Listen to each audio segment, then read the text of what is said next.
Hi everyone, this is Savi from Evo Creation.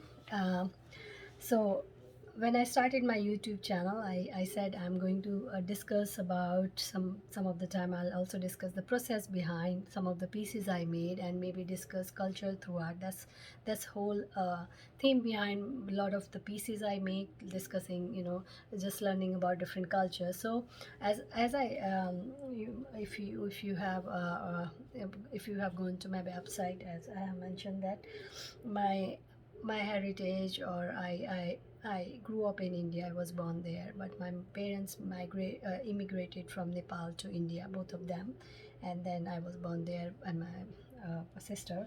And then so growing up, I have, of course, there was two culture, Nepali culture, which we celebrate all the Nepali festivals and everything, everything Nepali you embrace it, because my mom being the first generation of immigrant from Nepal, and my dad too. So of course they used to celebrate everything, and we used to learn, although I didn't speak that much Nepali, because when you go back in to go to school, everybody speaks in Hindi, or English wasn't that common when I was growing up, at least in my school. So yeah, Hindi was the language, and then of course then you speak in that, and then you play with your friends. So I used to speak less in Nepali, but of course we used to celebrate everything, all the festival. I knew about the culture and everything. We used to look forward to celebrate all of that each year, and at the same time, we used to embrace all the Indian culture, Indian festival. Lot of them overlaps, but there is a lot of similarity between both of culture, because it's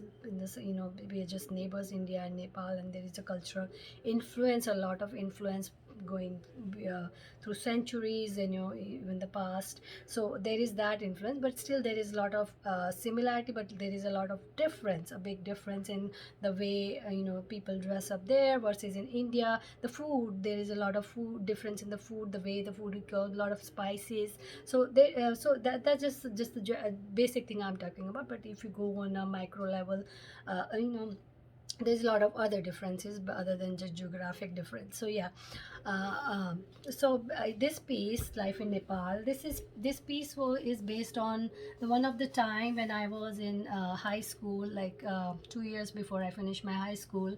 I visited Nepal in one of my summer break. So this piece is I visited Nepal even after that. I was not That was not my last visit, but this piece is based on the memories during that summer visit. So my aunt, one of my aunt, she was full term pregnant, and the everyday activity for ladies in Nepal at that time used to go get some grass or something, some tree leaves or something like that, to feed the cattle or the goats, everything, all those, because everybody had those to have milk and all those. You need to have the supply in back in at that time in mountain area. In the I'm gonna keep the piece here so that it's in the background, and I'll pick it up as and when I,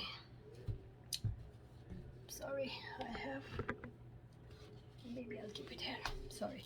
So yeah, so that's the daily activity. You will go get, and mostly female would be doing that. I've seen male doing that too, but as a female of the household, uh, they would be, this is a common thing. They will wake up at like 5, or sometime 4:30, 5:30 in the morning, take care of where the place where the all the animals are, and you get ready for the morning work, get water, fetch water, because there wasn't water everywhere in the house. There was one source of water. If you're fortunate enough to have that source of water in your village, you would go get it. So this is a very crucial thing. This thing in the back of her, that lady, this is made of wicker. This is sort of it's a wicker basket, which is, it's a A-shaped basket, round on the bottom, like funnel. It's like a funnel, but not there is no hole in the bottom. So it's shaped like that. This is called doko. So this is something where they carry whatever they are carrying. Maybe it's wood they pick up, small wood twine, or whatever they picked up to burn it, to cook food, or maybe the grass at that point to chop the grass and get it. Um, or maybe the water container that they put it in there. And this is the easier way to carry it, because it's difficult to carry in your hand, or in your other way around and go around in the mountain area. So that's one thing. And the thing which is holding that whole wicker basket through her head and then going around the wicker basket is called namlo. It's made of rope. It's a nicely knit rope, and it goes all around. So it's called doko and namlo. So that's the two thing you need. She's holding a sickle. That's a C-shaped sickle, which is used to cut the grass. So that's the three combination of thing which you need. And this is important to carry. A lot of things you would carry around the house, to carry a lot of stuff from the mountain area. And at that time roads were not very nicely made. They were muddy road, made of like it's called kacha road. Basically they were not paved. So there is just muddy road, and then if there is raining, it may be slippery or maybe mudslide. It not be conducive to walk. So those kind of thing. Then the outfit she is wearing here, this is called a cholo. Cholo is a cover, it's a top basically. She's wearing a sari which is a little higher, not the longer length, because if it's a regular length, as you've seen saris, a lot of Indian and Nepalis wear saris, but then the day-to-day activity they will lift it a little bit up, tie it a little higher, so that it doesn't interfere when they are walking fast, because they are in a hurry, they walk fast, so it needs to be higher a little bit, so the midway between their knee and the feet, somewhere there. And this thing and the which is going around her waist, is called parka. So Nepal also have different dialects, so different according to region they might be saying something else, but that's what I learned from my mom, the dialogue they spoke. This is called parko. Parko is something, it's a 5 meter cloth which you just roll around your waist, because you'll be carrying so much heavy stuff in this, and you have higher chance of getting your lower back pain or back pain. So this is to support your lower back. And another interesting use of this parko is, when you are up and about since early morning and you're just out, you get hungry. So sometimes you just carry some munchies or something which you can, dry stuff or something which you can just put it inside there, because a layer of clothes I just put in there and you eat. Or maybe store some money if you want to buy something somewhere. I mean, there's multiple use, of course. Over the time people figure out a different use of thing. So that's what it is whole. And then she's wearing a nice jewelry piece right here. This is called tilori.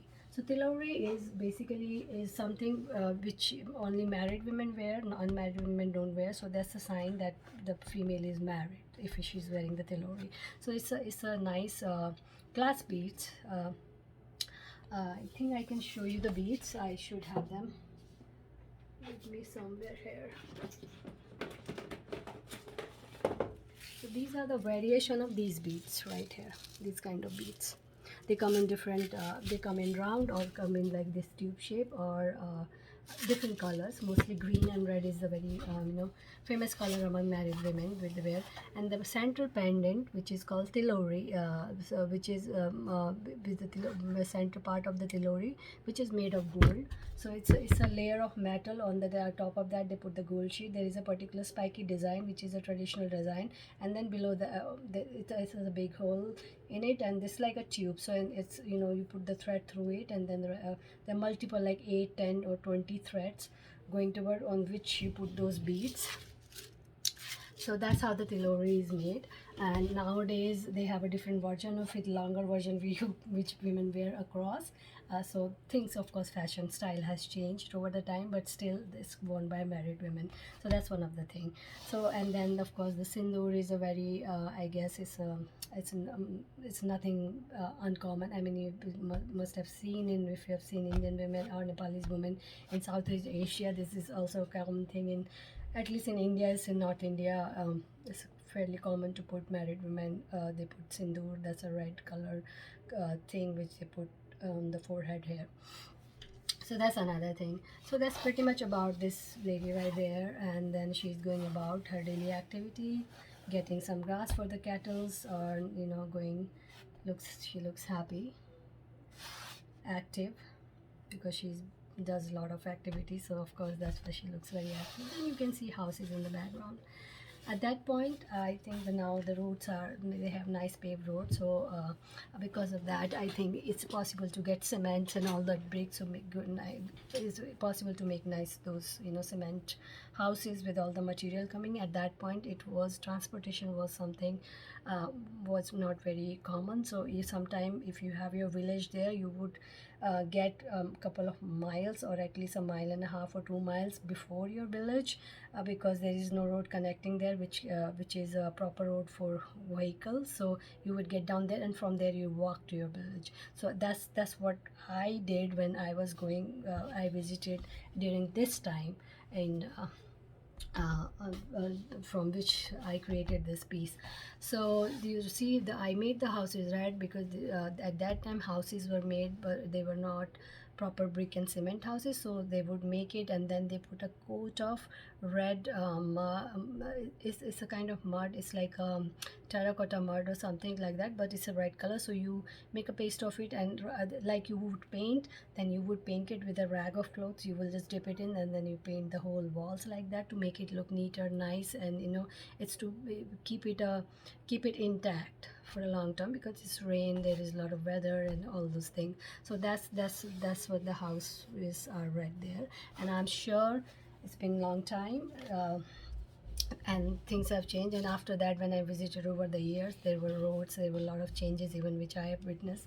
But this is one of the one of the memories which stayed with me, which still I remember, because I was, as I mentioned in the beginning, that it's based on one of my aunt which I saw. She was full term pregnant. She just climbed on a tiny tree which couldn't even take her weight, and it was going here and there. And I was so shocked, like how difficult it is. Even if you are a full term pregnant, you're about to just deliver any day or any time now, you still have to, you know, do all those things, climb up. Wow, it's just hard. It's just so tough. And then, you know, as a female, it makes you think like how tough you are.